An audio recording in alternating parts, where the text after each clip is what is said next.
Hey everybody, it's Jeff here at Lowe's Greenhouses, and it's winter time, the perfect time to play with houseplants.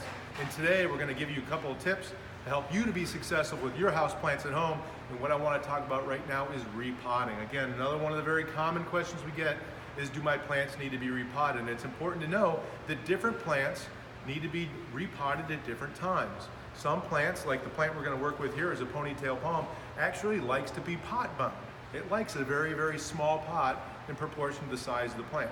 So you're going to want to use your local professionals to help you dial in what your specific plant may need.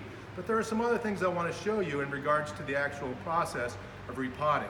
So this ponytail palm we can see is a very, very big plant, and there's hardly any soil around there. And this plant's going to be drying out very frequently. And that's the first thing that I notice that will tell me that a plant needs to be repotted, is that when it dries out quicker than once a week. What I'm going to do is I'm going to carefully take this plant out of the pot, and notice that the roots are in a circular fashion around the edge of this pot here, and I'm going to loosen this up just a little bit. I'm going to be as delicate as I can, but I want to loosen that up. And what that does, it allows these roots to grow out into the new soil that we're going to give them.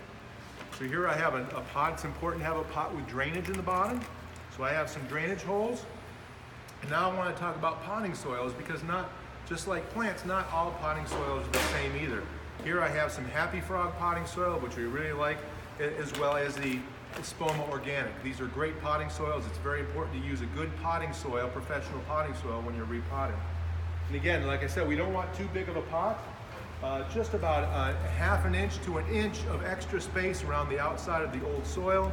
I'm going to put a little bit at the bottom there, lay my plant in, and then fill around. I'm not going to pack the soil down too much, but I'm going to pack it just enough to hold the plant in place. Again, make it nice and firm.